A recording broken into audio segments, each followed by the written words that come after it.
Hoje eu estou com vontade de pregar.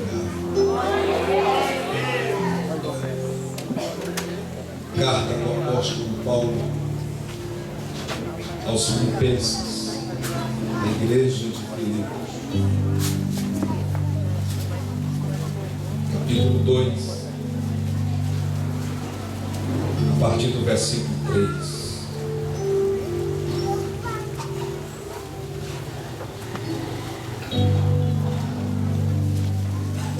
Ninguém sai do seu lugar, por favor. Eu não vou demorar na prédia.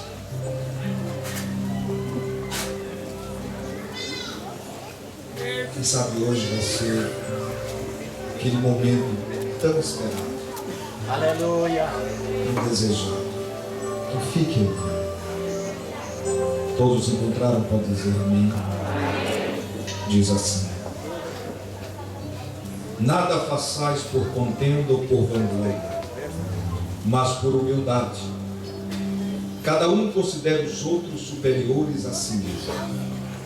Não atente cada um para o que é propriamente seu, mas cada qual também para o que é dos outros, de sorte que haja em vós o mesmo sentimento que houve também em Cristo Jesus, que sendo em forma de Deus, não teve por usurpação ser igual a Deus, mas aniquilou-se a si mesmo, tomando a forma de servo, fazendo-se semelhante aos homens, e achado-se na forma de homem, humilhou-se a si mesmo, sendo obediente até a morte, e morte de cruz. Pelo que também Deus o exaltou soberanamente e lhe deu um nome que é sobre todo nome, para que ao nome de Jesus se dobre todo o joelho dos que estão nos céus e na terra e debaixo da terra, e toda língua confesse que Jesus Cristo é o Senhor, para a glória de Deus Pai. Tome assento, por favor.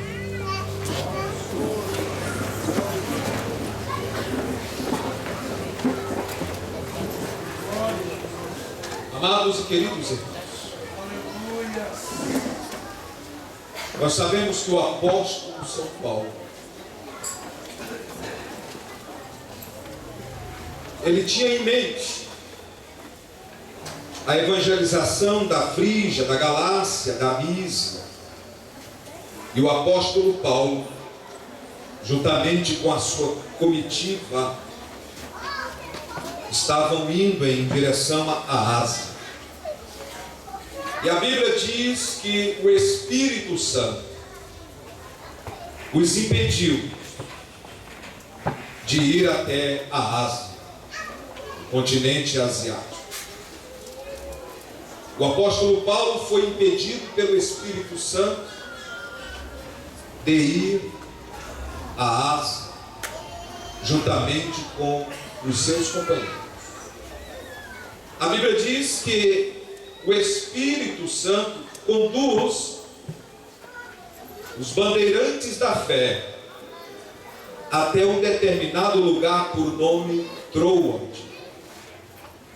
Troade, senhoras e senhores, era um porto marítimo da Ásia Menor, um pouco ao sul do lugar da antiga Troia.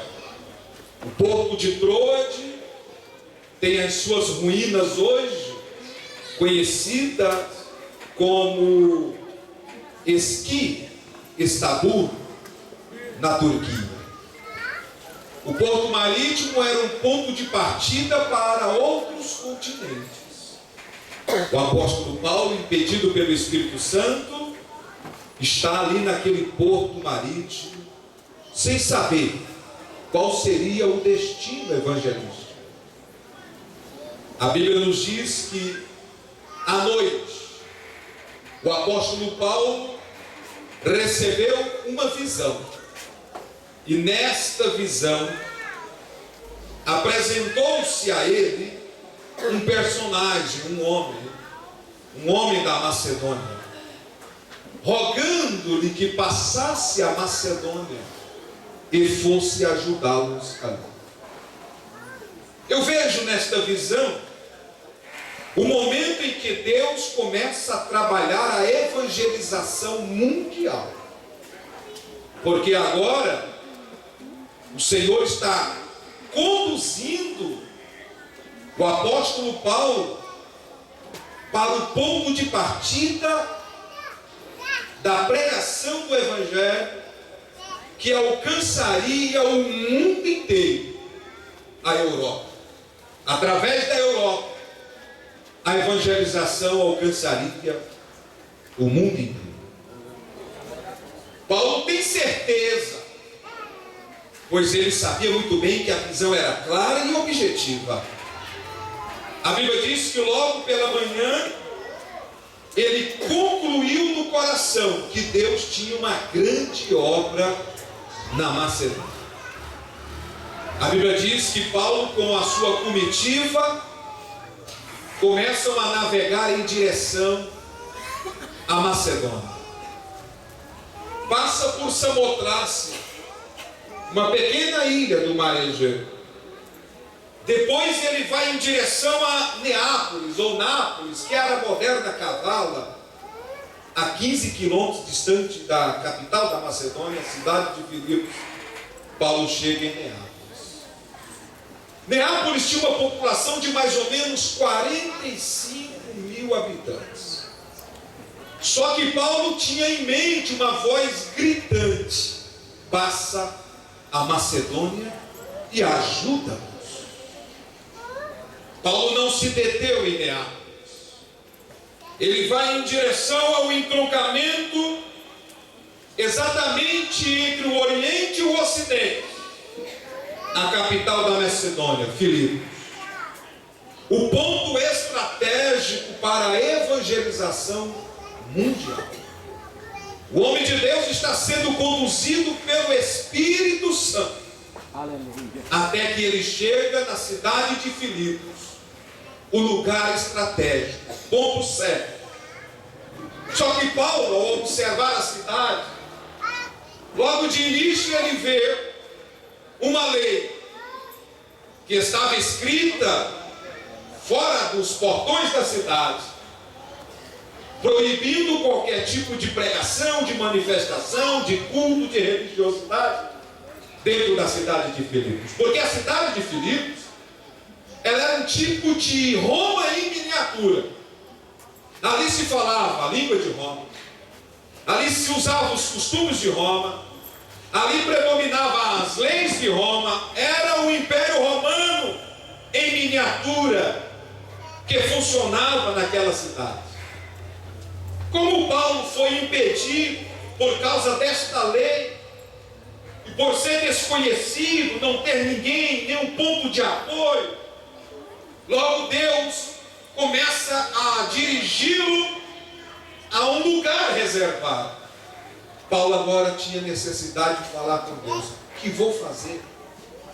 A cidade está cerrada, a lei era forte, o império forte.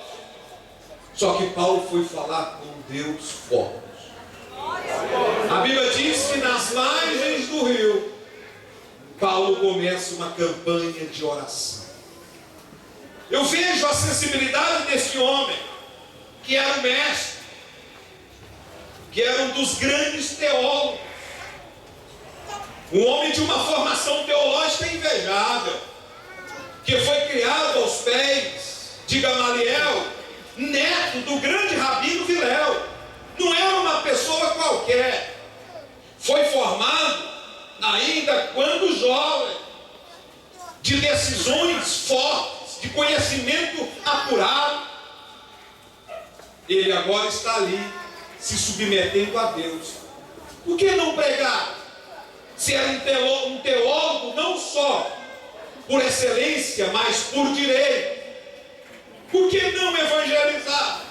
Por que não falar de Jesus? Senhoras e senhores, eu vejo um grande exemplo na vida do apóstolo Paulo. Ele se revela como um homem dependente de Deus. pois ele não se assegura no seu conhecimento teológico. Ele está agora firmando toda a sua vida ministerial na revelação e na direção de Deus. Porque Paulo tinha consciência de que antes de falar aos homens a respeito de Deus, ele está falando com Deus a respeito dos homens. Antes de levar a palavra, a mensagem ao coração sedento dos moradores de Filipos, ele está agora trabalhando no coração de Deus, buscando a orientação, buscando da parte de Deus a mensagem, o momento, como ser dirigido pelo Espírito de Deus. E veja o resultado disso. A Bíblia diz que algumas mulheres saíram fora da cidade. A lei proibia dentro da cidade. Deus agora está levando as mulheres para fora da cidade. E eu não sei o que aquelas mulheres foram fazer às margens daquele rio. Só sei que elas iam ali. E entre aquelas mulheres tinha uma empresária forte, influente da cidade de Filipos. Era Lídia, vendedora de púrpura, lá da cidade de Tiatira. Uma empresária forte, influente, dominante, como líder. E agora Lídia, junto com aquelas mulheres, começam a receber uma palavra da parte do apóstolo Paulo, porque Deus lhe deu discernimento que a evangelização começaria por ali. Paulo está ministrando ao coração daquelas mulheres. Mas a Bíblia destaca muito bem que entre aquelas mulheres somente uma ouvia atentamente. E esta mulher que ouvia atentamente, diz-nos a Bíblia, que ela foi alcançada pela graça salvadora de Cristo Jesus. Lídia foi a primeira alma a se converter na Europa. A primeira alma a se entregar, a primeira alma a se render na proposta do Evangelho. Ela se converteu. E a Bíblia diz que Lídia os convidou para que eles pudessem hospedá-la na sua casa, na sua residência. Então o apóstolo Paulo agora tinha o apoio evangelístico, irmãos. Veja o fruto da oração. Ele chega num lugar desconhecido, sem parente, sem apoio, sem base, e Deus salva uma mulher influente, e esta mulher abre a porta da sua casa, e a sua casa torna-se a primeira congregação na Europa. A casa de Lídia se tornou um ponto de pregação. Quando Paulo entra na casa daquela mulher, entrou com ele a salvação para toda a família daquela mulher, pois o Evangelho alcançou todos os seus, e a Bíblia diz que todos foram batizados. A obra começa a se expandir. A igreja de Filipos está sendo gerada pelo bandeirante da fé. O apóstolo Paulo está gerando agora uma igreja que seria um marco para o seu ministério, pois a igreja de Filipos seria a menina dos olhos do apóstolo. Paulo agora começa a pregar o evangelho pelas ruas de Filipos, e aí Satanás começa a traçar uma estratégia de impedimento para a evangelização. Como ele não pôde deter o homem de Deus de entrar na cidade, pois as portas foram abertas por Lídia, influente, empresária forte, o inimigo agora começa a camuflar no meio deles. E a Bíblia diz que o inimigo levanta um instrumento seu, uma jovem possuída por um demônio. E esse demônio era um espírito de adivinhação, a qual dava àquela jovem o direito de revelar algumas coisas acerca de grandes negócios para os empresários da cidade. Então ela era uma jovem influente, explorada por muitos comerciantes. Mas esta jovem, possuída por esse espírito, se projeta no meio da congregação. No capítulo 16 e o versículo 16, a palavra do Senhor nos diz que, indo nós ao lugar de oração. O lugar de oração, Fernando, era fora da cidade. Lá ficou um ponto forte para buscar Deus, às margens do rio. E Paulo, indo com a sua comitiva, e não somente a sua comitiva, mas a congregação gerada já por ele, ao ponto de oração, a Bíblia diz que nos saiu ao encontro uma jovem que tinha espírito de adivinhação, a qual, adivinhando, dava grandes lucros aos seus senhores. E esta, seguindo a Paulo, clamava dizendo: esses homens que nos anunciam o caminho da salvação são servos do Deus Altíssimo. Então veja como Satanás começa a atuar aqui. Camufladamente, ele projeta o seu instrumento no meio da congregação. E em que momento foi que ele saiu ao encontro dos homens de Deus, e não somente dos homens de Deus, mas no momento em que a igreja gerada por ele estava indo orar? O inimigo não projeta no meio deles na hora do culto, na hora da pregação, mas a Bíblia diz que aconteceu que, indo nós a oração, nos saiu ao encontro uma jovem. Então o inimigo queria tumultuar o momento da oração, pois Paulo estava ensinando a igreja de Filipos a orar.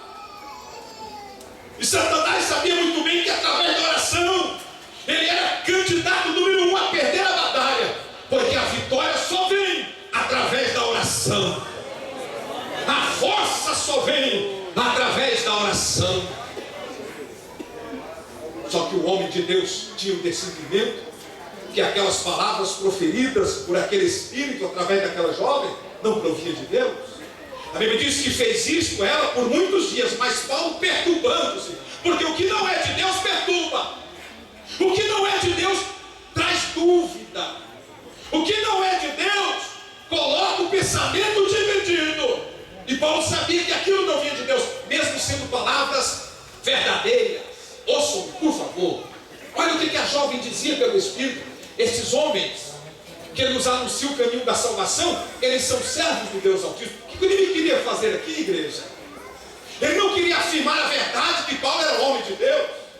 Ele não estava nem um pouco preocupado em atingir os homens de Deus, mas a bem da verdade ele queria atingir o coração da igreja que estava sendo gerado, porque havia muitos novos convertidos ali, e essa palavra poderia confundir as mentes dos novos convertidos da igreja de Filipos. E o inimigo lança esta palavra: esses homens que nos anunciam o caminho da salvação. Era o caminho da salvação, eles são servos do Deus Altíssimo. Que aquele inimigo queria fazer era atrair toda a atenção para si, mostrando que ele também tinha poderes fabulosos.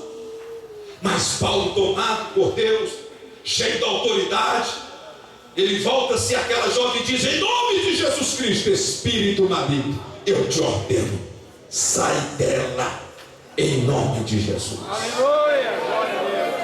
Imediatamente o espírito saiu, porque o nome de Jesus é poderoso. Satanás perdeu mais uma vez. Paulo agora vai receber uma retaliação terrível, pois os homens fortes da cidade ficou sabendo que a jovem foi liberta. E é isso que o Evangelho faz: liberta os oprimidos, sobrecarregados, escravos do inimigo, faz deles filhos, anjos e cordeirinhos. A moça agora era crente, já não ia mais adivinhar pelo espírito de adivinhação, ela agora ia ser conduzida pelo espírito da revelação, o espírito de Deus. Os homens mandaram prender a Paulo, a Silas, levaram diante dos magistrados, que eram funcionários civis, revestidos de autoridade judicial e administrativa, e acusaram eles, pressionaram eles. Só que eu vejo o apóstolo Paulo calado, em silêncio, sem se defender. Era cidadão romano, a cidade era uma Roma em miniatura, ali imperavam as leis de Roma, ele tinha documento de cidadão romano, mas ele não se defende, ele não apresenta o seu documento que lhe dava liberdade. Ele suporta as acusações, ele suporta as calúnias, ele fica em silêncio. E o apóstolo Paulo agora é submetido a uma sessão de tortura. Diz a Bíblia que mandaram açoitá-los com varas, rasgaram as suas vestes, não se sabe quantas varadas, porque a lei de Roma não colocava limites nos açoites. Apanharam muito e o homem não se defende. Que é isso, igreja? Por que ele não se defende se tinha documento que lhe garantia liberdade de expressão? Pois era cidadão romano, mas ele se silencia porque sabe que através do sofrimento viria um grande resultado. O homem dirigido por Deus não questiona. O homem dirigido por Deus não busca explicações. Ele aceita a proposta, mesmo no sofrimento, mesmo na dor. Ele sabe que a dor resultará em glória, pois ele está sendo dirigido pelo Espírito de Deus. Eles são conduzidos ao cárcere de Filipos. O interior escuro, cela fria, sem ventilação.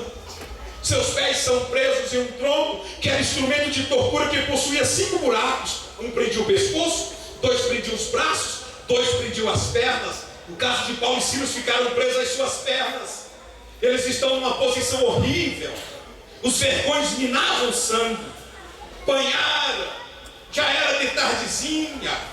Estavam presos a um instrumento de tortura que não podia mexer, pastor Leôncio, porque aquilo tinha uma catraca. À medida que iam mexendo, a catraca ia apertando, ia sangrando e ferindo. Paulo está parado, silencioso, Silas calado, sem questionar. As horas foram se passando, os vergões minavam sangue. Chega 9 horas da noite, 10 horas, eu não vejo Paulo questionando. Começa então o momento do silêncio no presídio. O homem de Deus está lá no escuro, preso ao tronco. De repente ele faz uma proposta para Silas. Silas, vamos entoar hinos de louvores a Deus. Vamos adorar o Senhor. Isso é loucura. As faculdades mentais são limitadas para entendermos esse princípio. O homem não questiona. O homem está preso, injustamente foi acusado por libertar uma jovem pelo poder do nome de Jesus. Agora está ali, martirizado, preso ao tronco de tortura, e a proposta dele é adoração. Vamos adorar a Deus. Vamos fazer deste momento um momento de adoração e de oração. Começa o momento de adorar e de orar no presídio de Filipos. Eu vejo que no momento da adoração, a voz do cântico espiritual sendo proferida pelo homem de Deus, começa a se espalhar por todas as celas do pavilhão interior escuro, e a Bíblia diz que os outros presos escutavam. A Bíblia diz que perto da meia-noite, Paulo e Silas oravam e cantavam hinos a Deus, e os outros presos os escutavam. Aleluia. A lei no presídio é o silêncio após as 10. Mas com aquele louvor, ninguém disse cala, trouxe paz. Aquele louvor se espalhou por todo